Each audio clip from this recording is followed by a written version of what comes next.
Hello world, hello world. One moment, I'll first have everybody visible here. And there we have, as we all know, Christopher Branson. What is Fight the Ketchup without Christopher? But we have, as actually we promised and sneak peeked on LinkedIn and everything, we have somebody, a super special guest today. Please welcome April Mo.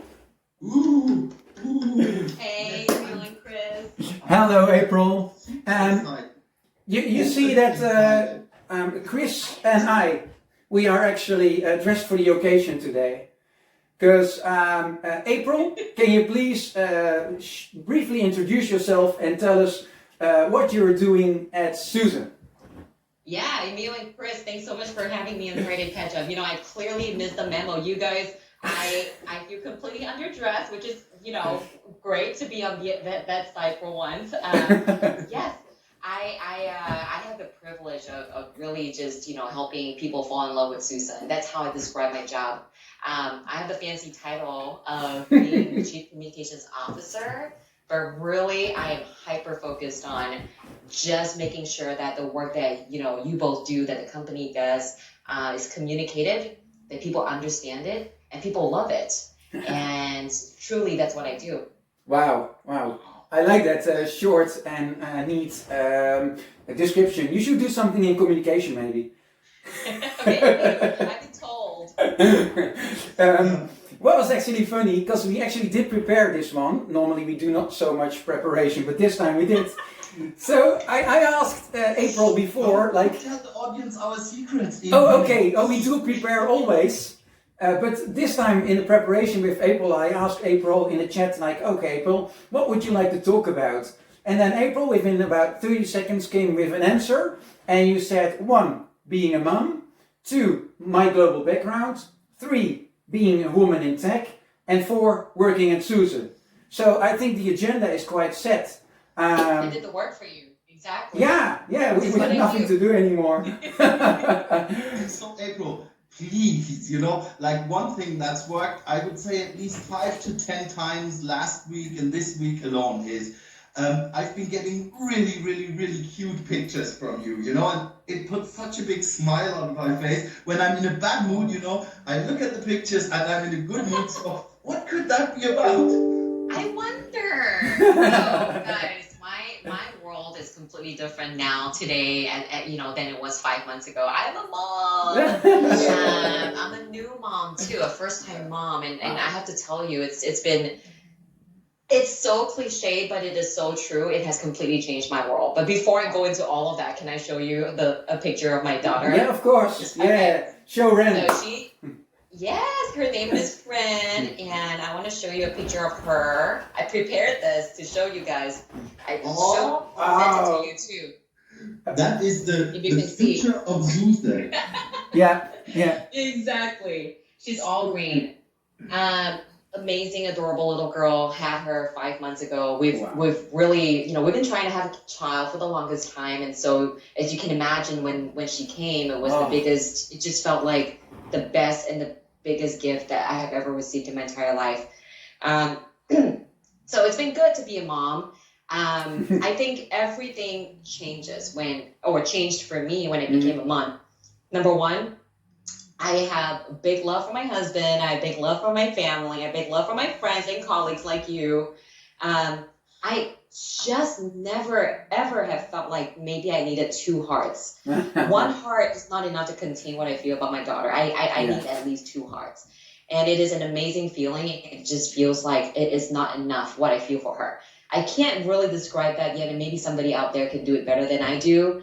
But just her and how everything changes when my daughter came. I'll give you an example. So last week, you guys know that, you know, I was I was chatting with you, Emil, and said, oh my gosh, you know, having a COVID scare. We had gone on staycation the week before, and it was a nice hotel overlooking a waterfall in Washington State. Great time. came back, and then a week after, we saw on the news that, you know, the hotel is now riddled with COVID-19. Oh no. And we were not contacted by the hotel or anything, No? but nope. And people who have, so they're saying that if you stayed there during that week, then you have been exposed to it. You should do a COVID test. So we all did it the moment we saw that on the news. And I'll tell you, this is interesting, right? Like, it shows me the mindset shift of being for me, being a new mom. In the past, I would be worried about myself. In the past, I would be worried about my husband. Yeah. And, you know, be stressed out about what that would mean for us, right? Did we catch it? This time round, none of that. I was not worried about myself. No. I wasn't thinking about my husband. Don't tell him that. I was 100% stressed out thinking about what that meant for Brent. 100%. Yeah. And, you know, you could tell me and you read all these things about how children, you know, have a much lighter, you know, effect from COVID-19 or whatever. But for me, it is my 5-month-old, and all I wanted was to protect her and to ensure she's healthy. Yeah. I was really stressed out last week, but we're clear. It's all negative. My little girl is healthy. So, you know, that to me, that incident is exactly what it meant. It just feels like, you know, there's somebody that I truly would, you know, devote my life to defending and protecting, and it's a different feeling. Yeah. I mean, you know, you said you'd like to develop a second heart, but just from, you know, everything that I've seen over the last months, you must have developed superpowers, really, because, you know, you're a C-level executive in one of the greatest IT companies out there. You're a new mother. You have a husband. You have the time to hang out with guys like us, which is just really amazing. And you know, we've kind of also in one of the last catch-ups been talking about women in tech. So it's kind of the combination of just greatness. You're a role model and you know, a mentor, a really cool person. So tell us more about that. How do you do that? Chris, that is very kind. And I will start, and you will see me occasionally blush, and this is a video thing, which is kind of, you know, so I'll tell you this. It's a unique thing, right? So I'm an extrovert. All kinds of personality tests will point towards me being an extrovert. But, you know, I absolutely find joy in giving spotlight to other people. And my job puts people in the spotlight, right? I am not used to being in the spotlight, and I don't actually necessarily see that as, you know, something that I need to do. It's more important that our stories be told, and that, you know, that the spotlight is shined on people like you, making things happen. So to hear that, it does, you know, I'm very humbled to hear that. So thank you for that. I will say this, you know, just a lot of the things I care about, women in tech, just, you know, a lot of everything else, diversity and inclusion, diversity, equity and inclusion, being a new mom, I think they're all really shaped by my experience, my whole lifelong experience, right? It is true that we're working for the greatest tech company in the world. And being a part of this company, I'm acutely aware of, you know, the fact that, you know, I am me. I am different. I am, you know, a woman of color, an immigrant to the United States. I come from Singapore, and I come into this role and into this company, into this country with an entirely global background, right? And so everything that makes me unique are also things that, you know, really resonate with me when I see other people. So from the point I was growing up until the way, you know, I developed my career, I have always loved and embraced when people are different. Loved and embraced. And that is the only way that I want to live my life, which is just to be bold and be different and be brave. And so, you know, that's what drew me initially to each of you. This is what drew me to SUSE. This is what makes me feel so passionate about women in tech, because anytime there's a unique difference in how we show up or who we are, to me, it is something to be defended and protected. And it is something that we want to be proud of. It is definitely not something that, you know, should be any factor of alienation or separation. And so giving you a background into what all of those things that you mentioned, Chris, like what they mean to me, it is because of who I am and where I came from and what I can give back to people who are like me. Cool. Wow. I mean, do you, for other women, young women, who maybe aren't in tech yet, but, kind of searching for what to do you have a tip? Because I remember when I started at SUSE, if I mentioned SUSE in Linux, it was, oh yeah, bald head, you sit in front of a computer a lot, you don't see a lot of light, you're a programmer. And I always was like, no, enough of the cliches, that's so 1990 of you guys. But I've also seen, just more and more women that I've done business with talked about programming, about software, about hardware, about all this stuff. And I really, really love that. I love that diversity. So what's kind of your tip for other women to get into tech?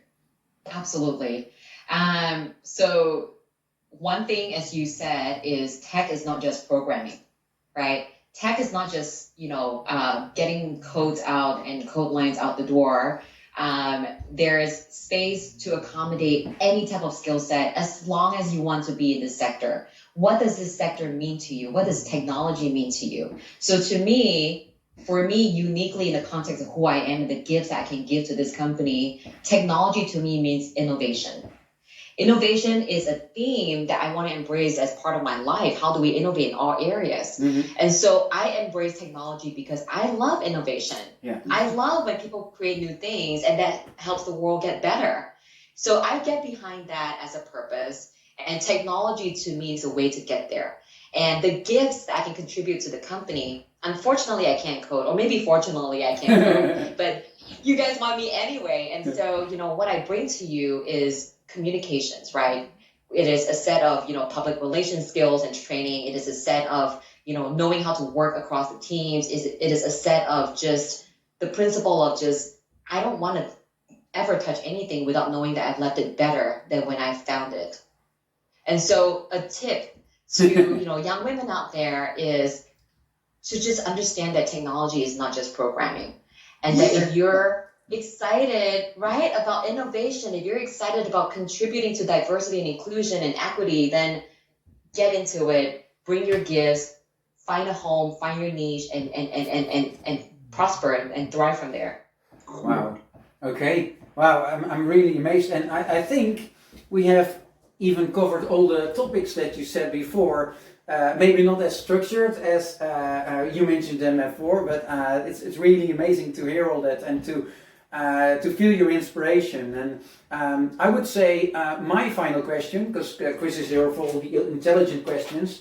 I remember from the Ketchup with KALKBRENNER we had was a fantastic one, and somehow we came to the topic of her favorite music.